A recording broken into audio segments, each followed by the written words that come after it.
My 10-day adventure, the final episode, Blackpool. I parked up in a very, very large, almost deserted car park in a not very salubrious part of town, and I rode on Muriel towards Blackpool Tower and the Golden Mile. There's a very well-known monologue about this place, which I'm sure many of you will know, called Albert and the Lion. And for those of you that haven't heard it, it goes like this. There's a famous seaside place called Blackpool that's noted for fresh air and fun. And Mr. and Mrs. Ramsbottom went there with young Albert, their son. A grand little lad was young Albert, dressed in his best, quite a swell, with a stick with an horse's head handle, the finest that Woolworths could sell. They didn't think much of the ocean, the waves, they were fiddly and small. There were no wrecks, nobody drowned, in fact nothing to laugh at all. So seeking for further amusement, they paid and went into the zoo, where they had lions and tigers and camels, and old ale and sandwiches too. There were one great big lion called Wallace. His nose were all covered in scars, and he lay in a somnolent posture with the side of his face on the bars. Now Albert had heard about lions, how they was ferocious and wild, and to see Wallace lying so peaceful, it didn't seem right to the child. So straightway the brave little fella, not showing a morsel of fear, took his stick with the horse's handle and he poked it in Wallace's ear. Now you could see that the lion didn't like it. For giving a kind of a roll, he dragged young Albert inside cage with him and he swallowed the little lad whole.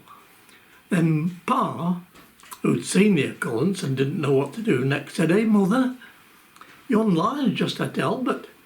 And mother said, "Well, I am vexed."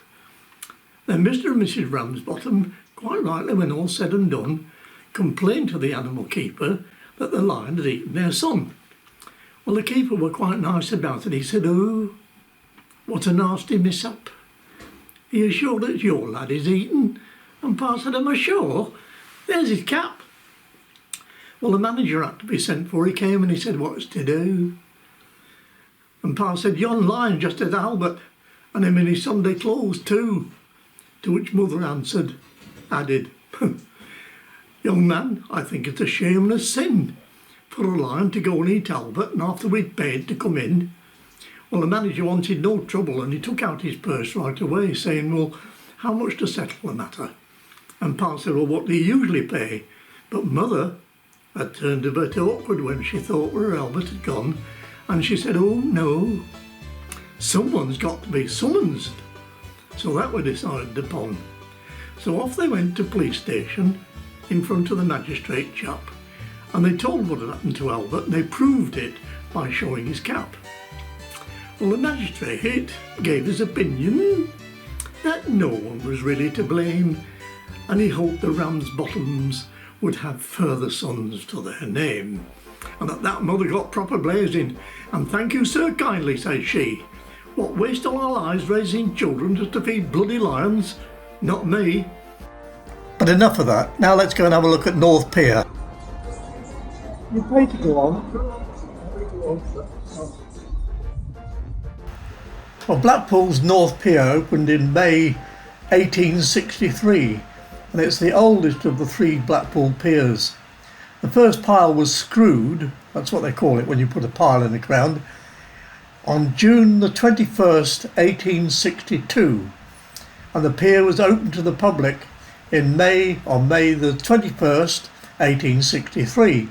So it took just 11 months to complete, which is pretty amazing really.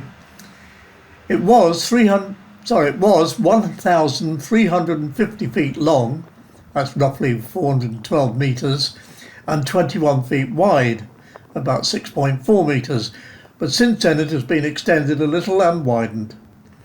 It is said that 20,000 people descended on Blackpool to witness the opening, and a band played the specially composed tune of the Blackpool Pier Polka. I couldn't find a recording of it, so I don't know what it sounds like.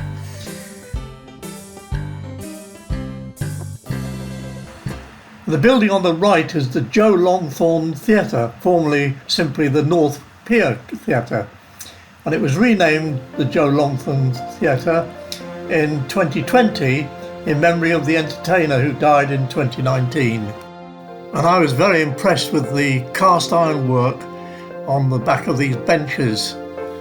Amazing, beautiful. The Victorians certainly knew how to do things.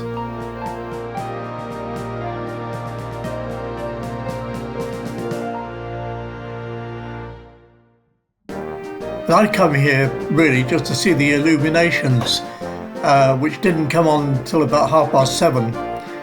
And I must say, I was a bit disappointed. And I watched somebody else's video of the Illuminations, and they said that they're nothing like they used to be. But never mind, I'll take you and show you a little bit of what I actually saw. Well, there's Blackpool Tower, all gone green, same as people who climb to the top that suffer from acrophobia. But looking very pretty.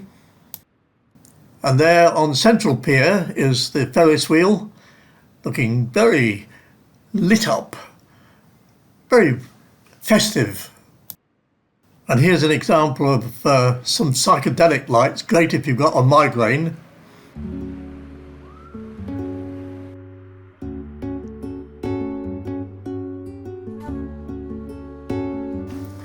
Riding on Muriel, I took in what I did take in, and then I went back to the van, and I slept very well that night.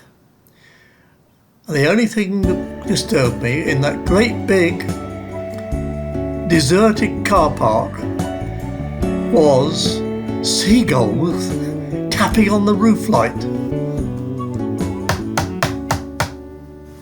Well, thanks for watching, and BFN, bye for now.